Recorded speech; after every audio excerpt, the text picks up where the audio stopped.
It's hard to go through the world as a sensitive person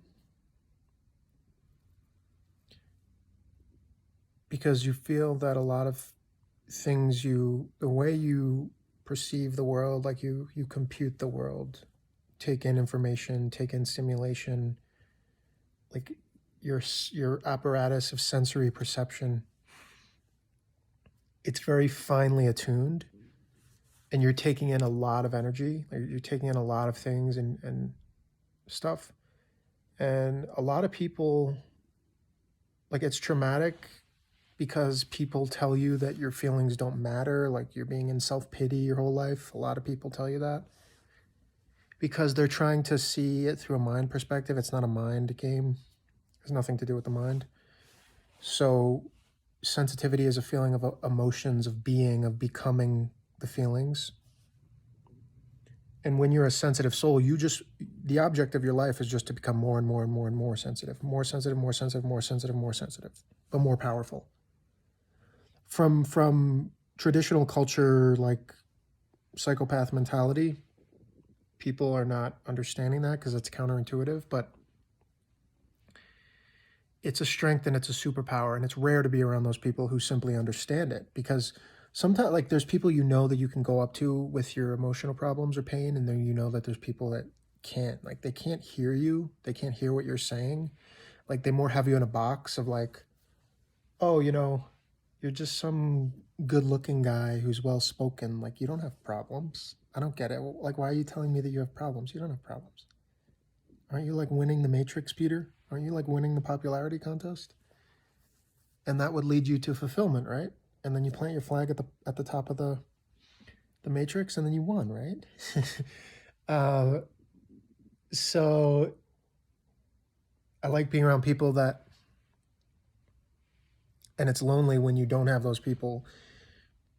And I know a lot of people say, like, oh, just perceive a positive mentality, Peter. Why are you always focusing on the negative? Why are you always focusing on self-pity? You see the positive reality, it appears. Create your reality, and I agree.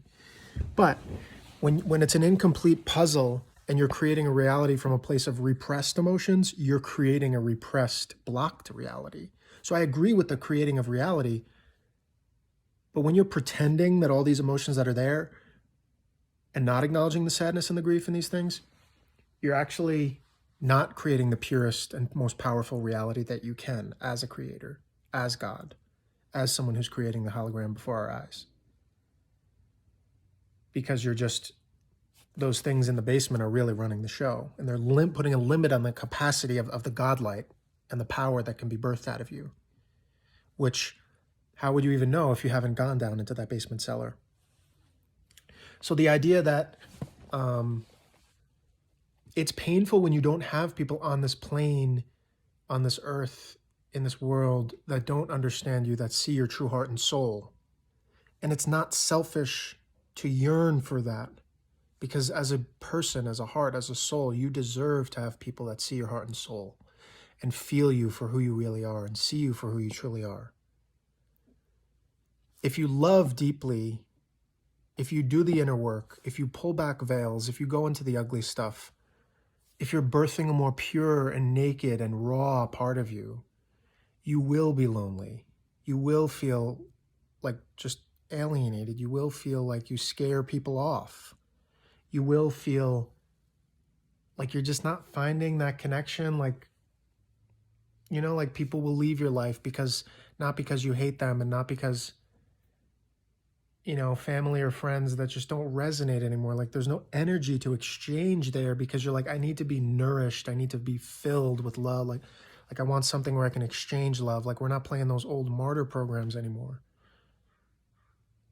around people who can't see you, who can't feel you, who just brush you off, where you have to tap dance and shrink yourself and play a role just to appease them for a fake sense of belonging, a fake sense of self and relationship. So wanting to be seen and be heard and be seen for who you truly are is a valid concern. And you're not being in self-pity for wanting that in this life. Because I found that I didn't find that really till later in life, until I developed myself more and was able to let more of the world in, let people in. because of just difficult experiences early in life, with family and friends and a closedness. But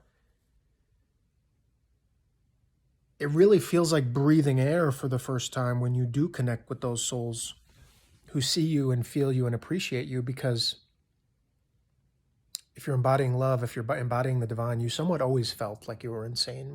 I still wake up every day, and whether it lasts 2 minutes or 2 hours, like I'm much better. I have all the tools to handle it now, but I always, every single day I wake up, I feel insane in some way. I feel alienated. I feel like I'm knocking my head against a brick wall. What's the point? I don't get it. I don't understand any of this. I'm trying to embody my true self, trying to go deeper and deeper and deeper into freedom. The seed, the God seed in my DNA, the God seed in my heart, and sprouting it. And once you've activated it, there's no going back. You're pretty much insane. You're pretty much existing on the outskirts of what is real in this very, prison-like society, prison-like perception, prison-like minds that are all around us. So it's like breathing air for the first time when you meet souls who are like aligned to you, like on a similar frequency. And it's a valid concern because you deserve love. You deserve people who see you and feel you. And the act of sensitivity, the act of feeling deeply is a service to God, is a service to humanity. And I don't share my most intimate pain and things. Like, I know who to share it with, and I know who can just say, like, who will just kind of brush it off and make it into like a self-help seminar, militant positivity bullshit. I'm not saying that doesn't have its place, but I'm just saying, like, there's a certain degree to which the pop culture mentality of self-help and commercialized spirituality is just spiritual bypassing and just avoiding responsibility. Like, sometimes people just want to be heard. Sometimes people just want to say, yeah, my heart hurts. It's heavy living in this world. It's another rough day, but another rough day of growth. And like, we're going to learn new things, and not be told that to just brush it off and like totally invalidated. So that's like a certain cultural ideal of like a lack of empathy with like replacing it with like a cheerleader mentality and like a motivated materialistic mentality, because it's soulless and it's empty, just for the sake of consumption, for the sake of making yourself a brand, for the sake of some business bullshit. So I feel you if you feel that way. Like, you just want to say, I'm in pain, another day, and years and years and years, but I'm still in pain. But Peter, why didn't you solve it? Why didn't you become a brand and make your money and be the spiritual guy? Be my little spiritual guy. And be this and be that and be my little pet thing and pass the little questionnaire. Let me give me my 10 question questionnaire, and then you can pass it. And then you can pass the audition. You can be my little Petey. You can be my little Peter. You're the shy and gentle guy. You're the spiritual guy. You can be the little supporting character in my mind movie. I don't know what I'm saying.